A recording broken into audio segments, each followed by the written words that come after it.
Hello, Gareth here, and we're going to paint a sky scene.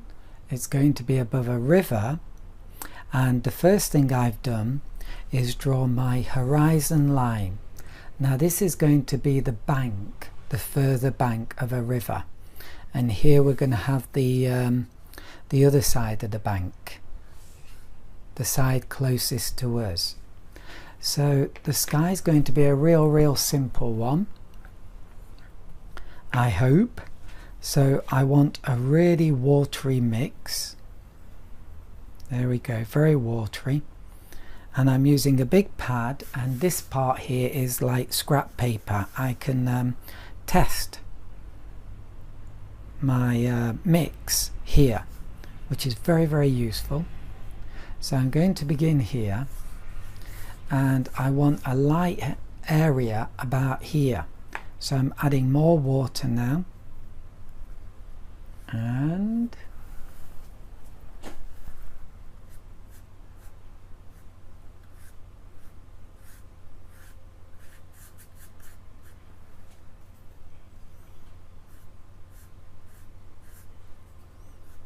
okay, there we go. That will be my light area there. Then I want a stronger mix.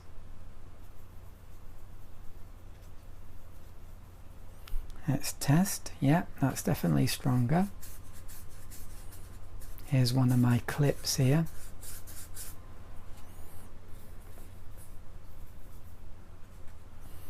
Yeah. Okay. And that's basically the sky done. Super simple. I am going to add a little bit of darker bits in a minute, but not just yet.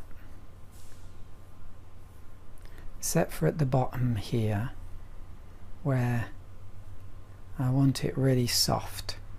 So I'm going to let that dry a little, and I'm going to do the ripples in the river here. So let's just practice. Yep, I think that's okay. And I'm just going across.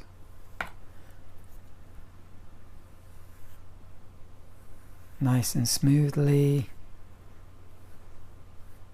I might also do a bit more at the edges here, because our light's here, so this will be the lightest bit, but I'm not too worried about that.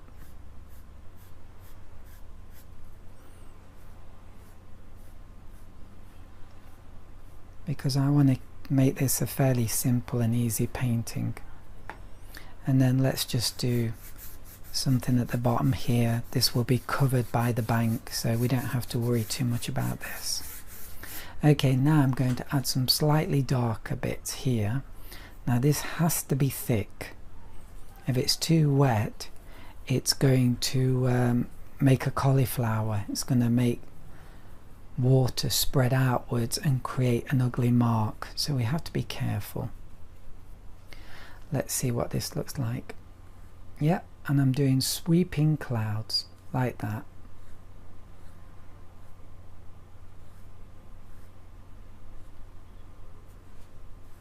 And what I have to be careful about is that there's not too many.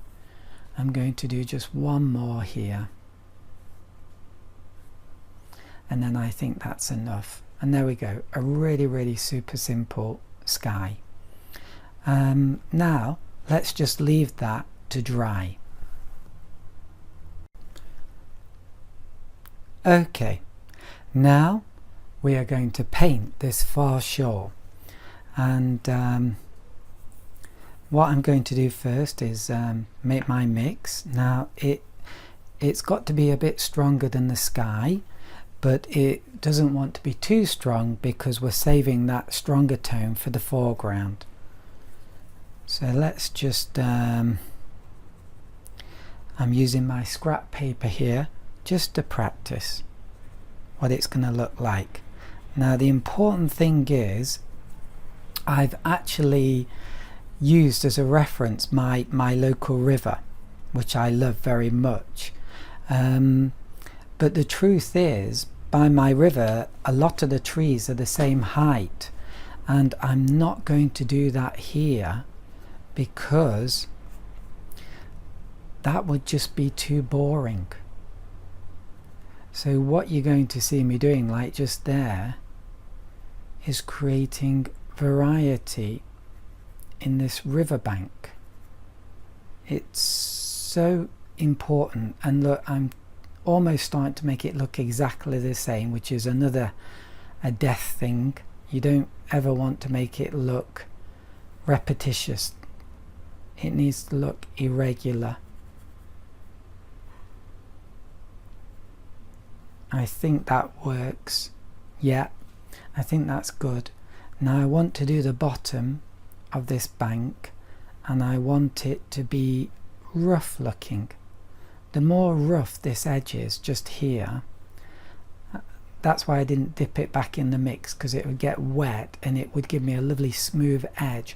But I don't want a smooth edge here. I want it to look a bit rough, because that's going to look more realistic, more authentic.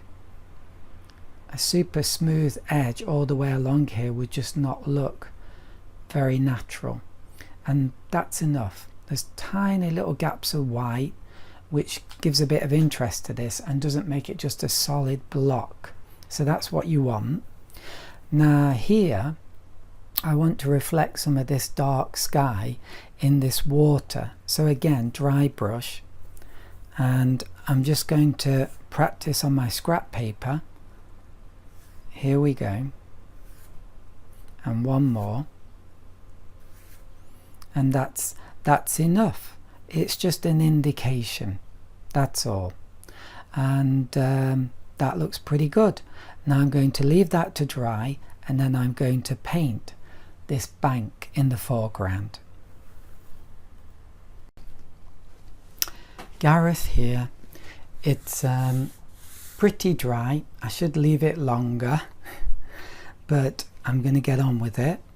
Now when we do this bank in the foreground, one way I used was to quickly just draw the edge with my brush. Well, just paint it, and then I would do little hairs for grass.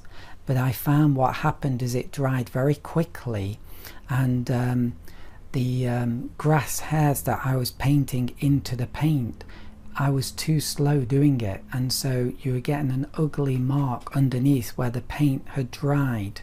Hope that makes sense. So I think a better alternative than that is to get a pencil and just very, very loosely draw it. And maybe I've drawn it a bit too strongly there, but I think that's a better way. So now I want a fairly thickish mix, because this is the foreground. Tone needs to be strong. I'm just practicing, and here we go, we're off. And this paint seems to cover this pencil line very, very well. I'm actually not too worried about pencil lines showing, and they can even look good, so I don't worry too much about that. But at the same time, I don't actually tend to use pencil too much in a lot of my paintings, and that's quite nice. I might make these a bit longer because of an exaggerated sense of perspective. If I make the grass here long and I make it very short here, it will look like this is closer to us.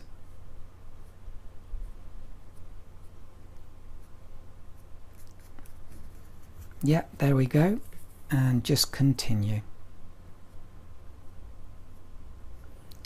So I have to be careful now not to make this grass look too long up here.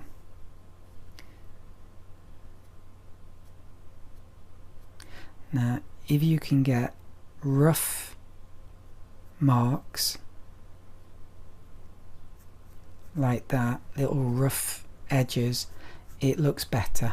Super smooth doesn't look very good.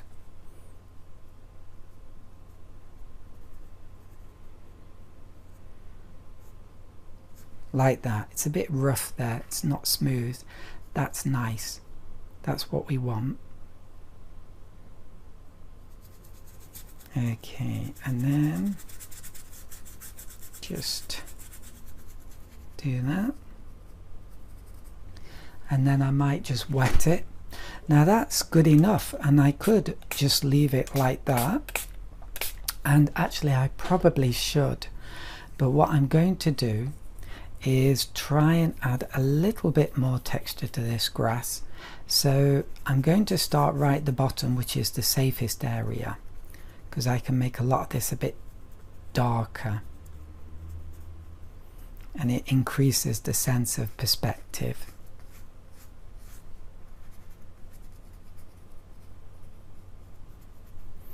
And then I'm going to add a few dark marks, some indications of shadow.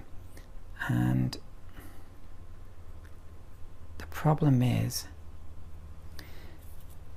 not to add too much. It's very, very difficult. And you want these to be little, just little thin things, especially the further away they are.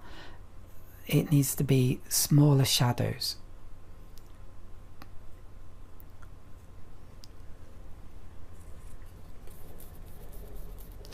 But the closer you are, you can do, well, you can do slightly bigger shadows. And I think that's more or less it. And as you can see, this is only just an indication. The paint's quite wet and these shadows have actually disappeared almost. So I'm just reinforcing them.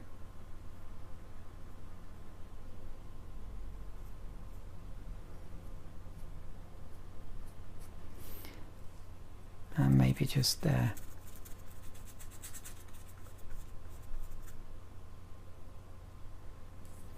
And you can always use your finger to soften it if it's too strong. And that's it, finished. So a simple sky scene. I would make a mistake right at the end, right? Life, right? But try again. A simple sky scene. I hope you have a go, and I hope it's successful for you. And I hope you enjoyed watching this tutorial. Let me wish you happy painting. Bye for now. Bye.